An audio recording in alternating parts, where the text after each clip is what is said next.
Hello students, मैं हूं मिथिलेश और आप देख रहे हैं हमारा यूट्यूब चैनल ट्रिकी बायोलॉजी। तो आज से हम आप लोगों को जो स्टूडेंट क्लास 10th पास करके बैठे हुए हैं, क्लास 10th के एग्ज़ाम दे करके रिजल्ट के भरोसे बैठे हैं, जिनका पढ़ाई अभी तक 11th की शुरुआत नहीं हो पाई है इस कोरोना वायरस की वजह से, तो आप लोगों के लिए ये लगातार पढ़ाई जारी रहेगी। तो मैं आज से आप लोगों के लिए क्लास 11th का animal physiology chapter number 16 digestion and absorption से आप लोग की क्लास 11th की पढ़ाई को शुरू कर रहे हैं, ठीक है ना। तो आप ज़रा यहाँ से मेरे साथ पढ़ते चलेंगे और जब क्लास खुलेगी तो क्लास में फिर से शुरू से पढ़ाया जाएगा। लेकिन आप लोग घर पे हैं तो कुछ पढ़ेंगे।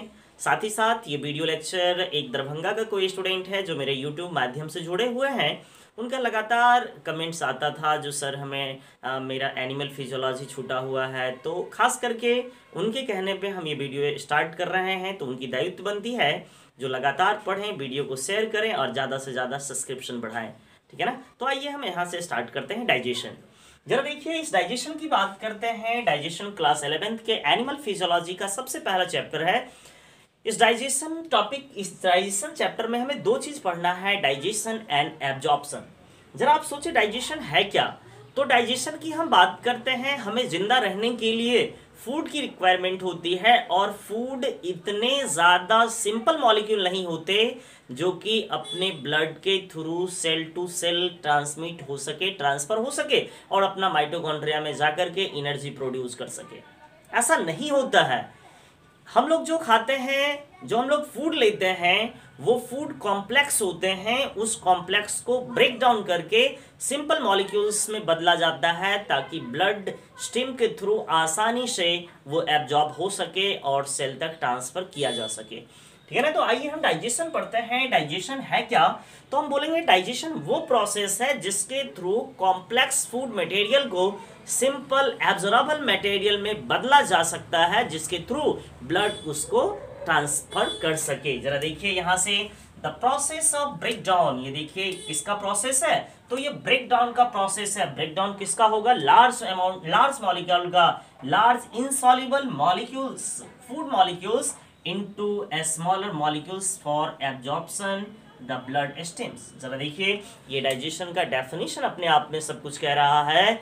ये कह रहा है ये जो डाइजेशन है ये एक ब्रेक डाउन प्रोसेस है लार्ज इनसॉल्युबल मटेरियल्स का, मॉलिक्यूल्स का, और इसको ब्रेक डाउन करके एक सिंपल और एब्जॉर्बेबल मटेरियल्स में, मॉलिक्यूल्स में बदला जाएगा जो ब्लड के थ्रू एब्जॉर्ब कर लिए जाएंगे। तो ये मेरे ख्याल से ये समझने में आपको परेशानी नहीं होनी चाहिए।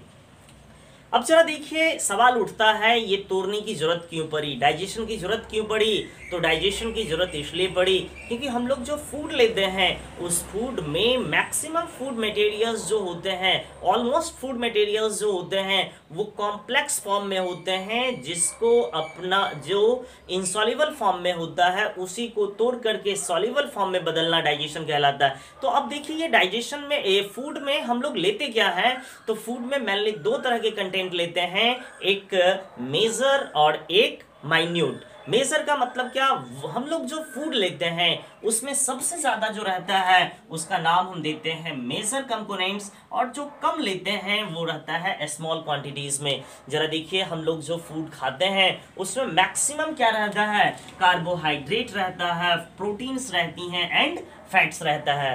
यानी आपसे पूछा जाएगा जो हम लोग खाना जो खा रहे हैं, फूड को जो ले रहे हैं, तो ज्यादा से ज्यादा हम लोग फूड में किस चीज को ले रहे हैं, तो प्रोटीन्स, कार्बोहाइड्रेट एंड फैट। फिर देखें, इसके अलावा भी अपने लिए कुछ जरूरी होती हैं जिसकी रिक्वायरमेंट ज्यादा होती है लेकिन अमाउंट कम चाहिए होता है। बॉडी में चाहिए तो होता है लेकिन उसका अमाउंट लिमिट रहता है, कम रहता है। इसको हम स्मॉल क्वांटिटीज में डिफाइन किए हैं, जैसे कि विटामिन्स बहुत कम जरूरत होती है, साथ ही साथ मिनरल्स। क्लियर है क्या। तो अब जरा देखिए, इसके आगे हम आपको बताते हैं इस डाइजेशन के लिए। जरा देखें यहाँ से डाइजेशन में प्रोसेस क्या क्या आएगा, जरा देखें आप ध्यान से। हम देखें डाइजेशन में आप देखेंगे कि एक आपके पास कॉम्प्लेक्स फूड मटेरियल्स हैं। जरा देखिए, कॉम्प्लेक्स एंड लार्ज, तो हम कहेंगे लार्ज कॉम्प्लेक्स फूड। ये मेरे पास लार्ज कॉम्प्लेक्स फूड है जो सॉल्युबल नहीं है। अब इसी को क्या करेगा, यानी हम बात करेंगे यही जब डाइजेशन होगा तो डाइजेशन के बाद ये सिंपल मॉलिक्यूल्स में, छोटे छोटे मॉलिक्यूल्स में बदल जाएंगे, तो हम बात करेंगे स्मॉल सिंपल मॉलिक्यूल्स, यानी हम बात करें ये सिंपल मॉलिक्यूल्स में टूट गया है। क्लियर है क्या? अब जरा देखिए डाइजेशन में हम बात करेंगे, डाइजेशन में क्या प्रोसेस होगा इसकी बात करते हैं, है ना। तो देखिए डाइजेशन के प्रोसेस के बारे में देखिए हम बात करते हैं, ये जो है ना एक मैकेनिकल और बायोकेमिकल बेस्ड प्रोसेस।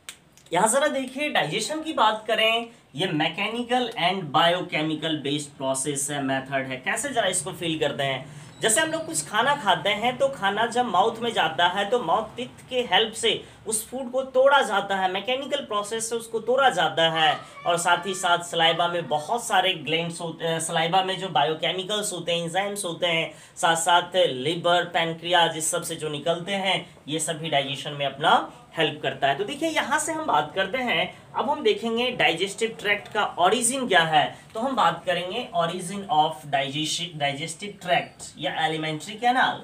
तो देखिए ओरिजिन का मतलब उद्भव, अभी हम आपको पढ़ा रहे थे क्लास 12 का रिप्रोडक्शन, तो उसमें बताया थे किस तरह से एक एम्ब्रियो डेवलप होता है और उसके अंदर इंडोडर्म, मेसोडर्म और एक्टोडर्म बनते हैं, उसी की बात करते हैं। तो यहां से हम बात करते हैं ओरिजिन की बात करें तो ओरिजिन की बात करते हैं, ये होता है एक्टो इंडो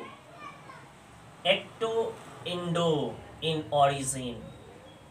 यानी हम बात करते हैं ये जो एलिमेंट्री कैनाल होता है, डाइजेस्टिव ट्रैक्ट होते हैं, ये डाइजेस्टिव ट्रैक्ट जो होता है ये एक्टोडर्म के साथ साथ एंडोडर्म से मिलकर बना होता है, एक्टो इंडोडर्मल इन ओरिजिन होता है। इसकी बात हम किए। अब जरा देखिए यहां से एलिमेंट्री कैनाल, अब यहां से देखेंगे हम एलिमेंट्री कैनाल की बात करते हैं। यहां से एलिमेंट्री कैनाल की आप जरा बात देखें तो एलिमेंट्री कैनाल को हम समझेंगे, ये एक पाइपलाइन है। हम बात करते हैं ये एक ट्यूबुलर, हम बात करेंगे यहां से ये ट्यूबुलर स्ट्रक्चर है, ये ट्यूबुलर स्ट्रक्चर है जो स्टार्ट होता है कहां से, तो हम बात करेंगे फ्रॉम माउथ टू एनस। जरा देखिए इसकी बात हम करते हैं, हम बात करें यहां से ये माउथ से लेकर के एनस तक चलता है। जरा देखिए यहां से हम आपको बताया एलिमेंट्री कैनाल, ये एक ट्यूबुलर स्ट्रक्चर है जो माउथ से स्टार्ट होकर के एनस तक जाता है। अब जरा देखिए यहां से इस डायग्राम को हम फील करेंगे, इस डायग्राम में जरा देखिए आपको क्या क्या बताया जा रहा है। सबसे पहले देखिए ये डाइजेशन को एक्सप्लेन करने के लिए जो एलिमेंट्री कैनाल है इसको बताने के लिए ये डायग्राम सफिशिएंट है। जरा देखिए इसमें हम बताते हैं। सबसे पहले देखिए ये हम बात करें, ये नेक हुआ, ये नेक से ऊपर हेड हुआ, इसके बाद ये नीचे वाला पोर्शन इस तरह से बनाया गया है। इसमें जरा देखिए सबसे पहले हम माउथ की बात करते हैं। माउथ के अंदर, माउथ का ओपनिंग तो माउथ रहा और माउथ के अंदर जो कैविटी रहती है, खाली जगह रहता है, इसका नाम देते हैं ओरल कैविटी। हम बात करते हैं ओरल कैविटी, यानी हम बात करें माउथ और ओरल कैविटी आपको हम बता दिए, ठीक है ना। फिर बात करेंगे इस ओरल कैविटी, यानी हम बात करेंगे इसके अंदर, माउथ के अंदर जो होते हैं 3 ग्लैंड होते हैं, 3 पेयर में ग्लैंड होते हैं। जरा देखिए ईयर के पास जो रहता है इसका नाम देते हैं पैरोटिड ग्लैंड्स। फिर बात करें जो टंग के नीचे रहता है ये रहता है सबलिंगुअल ग्लैंड, और जो इस मैक्सिला के नीचे होता है इसका नाम देते हैं सब मैक्सिलरी ग्लैंड। यानी हम बताए 3 पेयर में ग्लैंड, पैरोटिड, सब मैक्सिलरी एंड सबलिंगुअल ग्लैंड्स होते हैं। क्लियर है क्या? साथ ही साथ देखेंगे ये जो रहता है ओपनिंग, माउथ के नीचे वाला जो ओपनिंग रहता है इसका नाम देते हैं फेरिंग्स। ये आगे आपको अगले डायग्राम से बताएंगे। ये फेरिंग्स के भी 2 पार्ट रहते हैं, ये नेजल चैम्बर, नेजल कैविटी वाला देखिए ये जो रहता है नेजोफेरिंग्स, और ये माउथ वाला रहता है इसका नाम देते हैं ओरोफेरिंग्स। ये अगले वीडियो लेक्चर में आपको बताया जाएगा। फिर जरा देखिए जब हम लोग फूड खाते हैं तो फूड यहाँ के थ्रू, सलाइवा के थ्रू, जब हम लोग फूड, रोटी, चावल कुछ भी लेते हैं तो दांत से उसको मैकेनिकल प्रोसेस से उसको तोड़ा जाता है, स्मॉल किया जाता है, और साथ ही साथ ये सारे सलाइवा ये सभी मिलकर के सलाइवा बनाते हैं, और ये सलाइवा उस फूड के साथ मैचअप करता है और एक गोलाकार स्ट्रक्चर, चिपचिपा स्ट्रक्चर बनाता है जिसको बोलस बोलते हैं, और ये फेरिंग्स के थ्रू ईसोफेगस में आता है। जरा देखिए ईसोफेगस है क्या, एक लॉन्ग ट्यूबुलर स्ट्रक्चर है, पाइपलाइन स्ट्रक्चर, इसी का नाम देते हैं इसोफेगस। अब इसोफेगस जो है ना एक बैग लाइक स्ट्रक्चर में खुलता है जिसका नाम देते हैं स्टोमक, और स्टोमक का लास्ट ओपनिंग जो है ये खुलता है स्मॉल इंटेस्टाइन का, ये पार्ट कहलाता है डियोडिनम। जरा देखिए ये स्टोमक बताए, स्टोमक क्लियर है क्या। फिर देखिए स्टोमक के डियोडिनम के बीच में एक ग्लैंड होता है जिसका नाम देते हैं पैनक्रियाज, और स्टोमक के जस्ट पैरेलल साइड में एक और होते हैं ग्लैंड जिसका नाम देते हैं लिवर, और लिवर के जो सेक्रेशन होते हैं इसको स्टोर करने के लिए एक यहाँ पे और बैग लाइक स्ट्रक्चर होता है जिसका नाम देते हैं गॉल ब्लैडर। जरा देखिए ये सबका जो सेक्रेशन होता है वो डियोडिनम में मिलता है, डियोडिनम फर्दर खुलता है जियोजिनम में, और जेजुनम, जैसे हम बात करें डियोडिनम, जियोजिनम और इलियम, ये सारे रहे स्मॉल इंटेस्टाइन के पार्ट। यानी स्मॉल इंटेस्टाइन का पहला पार्ट डियोडिनम जो कि स्टोमक के साथ जुड़ता है, बीच वाला पार्ट जियोजिनम, और लास्ट में ये इलियम काफी ज्यादा हाईली क्वाइल्ड जो होता है ये होता है अपना इलियम। इलियम के बाद ये खुलियम जो है ना, अब ये लार्ज, ये मोटे स्ट्रक्चर जो बने हैं ये लार्ज इंटेस्टाइन है। लार्ज इंटेस्टाइन का सबसे पहला पार्ट होता है सीकम, दूसरा पार्ट ये सारा जो हुआ ये सब कॉलन हुआ, और ये जो काफी ज्यादा वाइडिस है, फैला हुआ है, इसका नाम देते हैं रेक्टम, और साथ ही साथ ये एनस में ओपन हो जाता है। साथ ही साथ यहाँ पे देखेंगे जहाँ पे स्मॉल इंटेस्टाइन और लार्ज इंटेस्टाइन ज्वाइंट करता है, यहाँ पर एक और छोटा सा लूप लाइक स्ट्रक्चर होता है जो पहले तो एक्टिव था लेकिन अब इनएक्टिव होता है, इसका नाम देते हैं बर्मिकुलम या फिर बर्मीफॉर्म अपेंडिक्स। क्लियर है क्या। तो ये सारे आपको बताए गए, ये सब यूं आपको ध्यान रख लेना है। अब हम एक फ्लो चार्ट बनाते हैं जो आपको ध्यान से समझना पड़ेगा। अब जरा आप देखिए इसी सारे चीज को हम फ्लो चार्ट से यहाँ पे आपको बना रहे हैं। जरा आप देखेंगे सबसे पहले हम इधर आ जाते हैं तब आपको क्लियर कर दिखेगा। जरा देखिए ये डाइजेस्टिव ग्लैंड को, डाइजेस्टिव सिस्टम को यानी को हम मेनली दो पार्ट में डिवाइड किए हैं। एक का नाम दिए हैं, ये डाइजेस्टिव सिस्टम में एक जो आता है अपना एलिमेंट्री कैनाल आता है, दूसरा अपना आता है एसेसरी ग्लैंड्स। यानी हम बात करते हैं ये एलिमेंट्री कैनाल जो पाइपलाइन स्ट्रक्चर था, इसमें जो फूड के मैकेनिकल प्रोसेस होंगे और इसमें बायोकेमिकल इफेक्ट डालने के लिए, एंजाइम्स डालने के लिए जो डाइजेस्टिव ग्लैंड्स होते हैं ये एसेसरी ग्लैंड का नाम देते हैं। यहाँ पे देखिएगा एसेसरी ग्लैंड में एक पैरोटिड ग्लैंड आते हैं, सब मैक्सिलरी आता है, सब मैंडिबल आता है, सब मैक्सिलरी और सबलिंगुअल। साथ ही साथ देखेंगे यहाँ से लिवर आएंगे और ये जो अपना पैनक्रियाज है ये आएगा, ये सारे ग्लैंड्स आएंगे। फिर देखें ये जो एलिमेंट्री कैनाल है इसकी बात करें, सबसे पहले माउथ यानी बक्कल कैविटी से स्टार्ट होगा, ये आएगा ईसोफेगस पे, यानी बक्कल कैविटी के बाद आता है ईसोफेगस। ईसोफेगस फर्दर ओपन होता है ये अपना स्टोमक में। जरा देखिए ये स्टोमक हुआ है,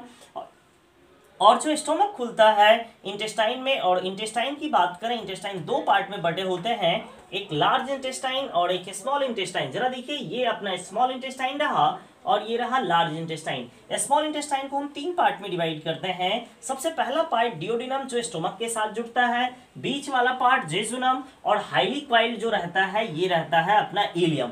साथ ही साथ ये जो लार्ज इंटेस्टाइन है इसको भी तीन पार्ट में डिवाइड करते हैं। जो स्मॉल इंटेस्टाइन के साथ जुड़ता है फुला हुआ स्ट्रक्चर, इसका नाम देते हैं सीकम। फिर बात करते हैं ये बीच वाला, ये जो ऊपर उठता है इसका नाम देते हैं असेंडिंग, इसका नाम देते हैं हम ट्रांसवर्स, और इसका नाम देते हैं डिसेंडिंग। ये सारे कॉलन हुए, कॉलन को भी तीन पार्ट में डिवाइड करते हैं। एक का नाम देते हैं असेंडिंग, दूसरे का नाम देते हैं ट्रांसवर्स, और तीसरे का नाम देते हैं डिसेंडिंग कॉलन। जरा देखिए ये ऊपर की तरफ जा रहा है तो असेंडिंग, ये ट्रांसवर्स है तो ट्रांसवर्स, और नीचे की तरफ जा रहा है तो डिसेंडिंग कॉलन। और साथ ही साथ हम बात करेंगे ये अनडाइजेस्ट फूड, ये एक बैग लाइक स्ट्रक्चर में खुलता है, जमा होता है, इसका नाम देते हैं रेक्टम, और रेक्टम फर्दर यहाँ से एनस के थ्रू बाहर चला जाता है। तो इस तरह से आज के वीडियो लेक्चर में एक आपको डाइजेशन का आउटव्यू बताया है, अगली क्लास से आपको रेगुलर बताया जाएगा। तो आप ज़्यादा से ज़्यादा हो सके वीडियो को शेयर करें,